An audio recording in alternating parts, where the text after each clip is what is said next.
Well. Good afternoon, West Ham fans. Happy Friday. Another weekend is on its way, hopefully.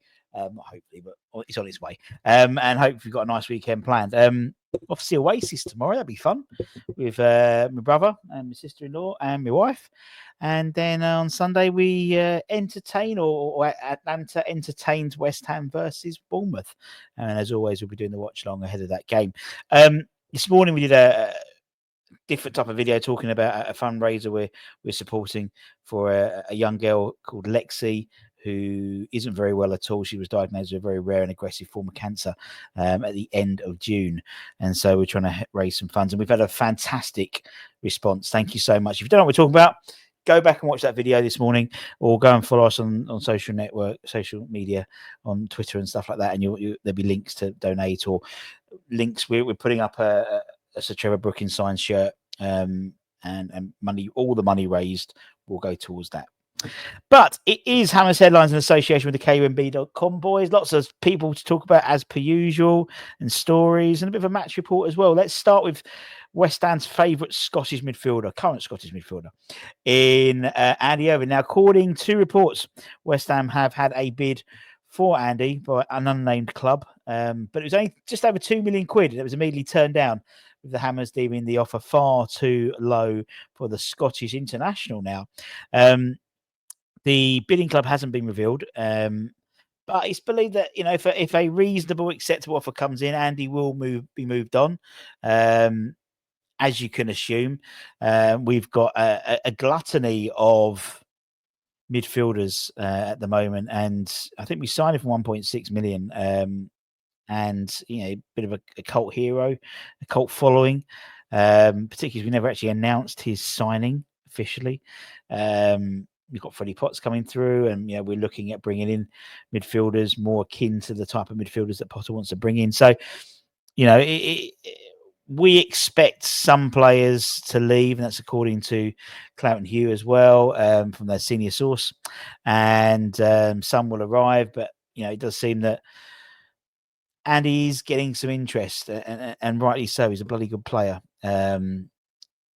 Anyway, let's talk about some of the midfielders we could get. Well, actually, we're not going to get this one, I don't think. I think he's going to be going to the Saudi Pro League. But according to reports coming out of France, West Ham have made an attempt to sign AC Monaco's Salomon Boubare this summer. The report says that we will very likely miss out on the 19-year-old. He joined the Ligue academy in 2021, was promoted to the first team 3 years later. He's only played 5 senior games, but it hasn't stopped him gaining interest from West Ham, many other European clubs, and the Saudi Pro League side, Neom. They are set to win the battle for the attacking midfielder signature. They're offering €10 million plus 2 million bonuses, and Monaco retaining a 20% sell-on clause. This impending move is said to have generated a lot of buzz around the player, but the newspaper says it is justified. They report that West Ham, Paris FC, Marseille have also an interest in the French under-20 international.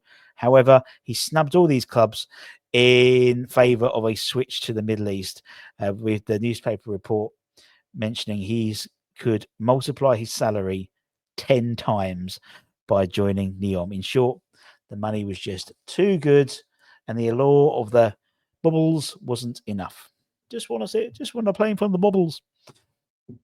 Another one to strike off the list, and unfortunately, it's he's going to a site, such a young age as well. He could, there's two ways looking at it. Sort of you go when you bookend your career. You can go there, make generational wealth, come back at the age of 21. Was it 19, 20, something like that? 19. Come back at the age of 21, 20, or 22. You've got to be there at least 3 years, I think. And then have a fantastic European career with all that money in the bank. Fucking hell. Good luck to the lad. Obviously, we spoke this afternoon rather, about Mads Hermansson. And an interesting report from Cloughton Hugh came out literally like an hour later, talking about that bid. We also had TalkSport's Alex Crook, and also the senior sources were mentioning that approach has been made, but we are led to believe that when asked about him being sort of the number one target in terms of Hermansen, they said they poured like cold water in it slightly to say he's a player of interest, but not top of the priority list. It's believed that Zion Suzuki is our top target, according to these reports. I personally think Mads is more achievable and there's less risk involved in that. But clearly there is a desire to look at Suzuki, or it could be also, it could be one of those things where, they're deflecting attention away from their pursuit of Hermansen in the hope that other clubs don't come in for him significantly. There's no doubt we still have an interest in Suzuki. And to be honest, we've got obviously Antonio out in Serie A, out in Italy, doing the deals, talking to people out there as well from in terms of a West Ham perspective.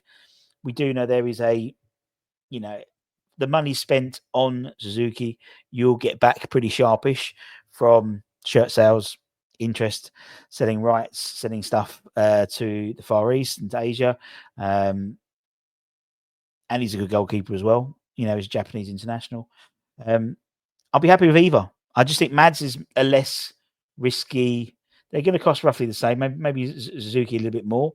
But I think Mads is more of a safer bet. And I think at the moment I'm happy to experiment in some positions. The goalkeeper, I'm not happy to experiment as much, in all honesty, because it's for me a very key part. If we get a midfielder and he doesn't quite make it, we've got a number of midfielders who come in and do a job before January, before we bring a new one in. Whereas the goalkeeper is really like, I always say that the decision made by Pellegrini to get rid of Adrian and bring in David Martin, Roberto, pretty much cost him his job. Because then Fabianski got injured, Roberto came in, and the rest was history, wasn't it? Talking about pre-season and stuff like that, as we obviously welcome. We're going to Atlanta to play Bournemouth at the weekend. As I said, love that city as well. We love that city. The under-21s are currently doing some warm weather training in Spain. They rounded off a week of intensive warm weather training with a friendly fixture today against Spanish third-tier side Atlético San Lequino at the Fair Play Golf and Spa Resort in Andalusia. Now, they fell to a 2-0 defeat, both goals coming in the second half. A number of players got some good minutes as well. A bizarre end to the game, really, as basically there was a fight at the end of the game and both sides got a player set off right at the end. But it's all good preparation ahead of a big season for a lot of those players. Obviously, a lot of them are coming into the 21s as a regular, where previously they were in the 18s. Particularly as a number of the older 21s, the likes of Orford and Kalen, they're in and around the first team now, and indeed, may well go out on loan. So it's a great opportunity for the next crop to come through. So as I said, starting next week, we'll be doing the Academy show every Monday, 6 p.m. UK time, so you can keep abreast of the academies and what's going on.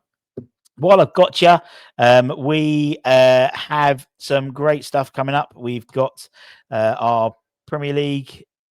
League is up.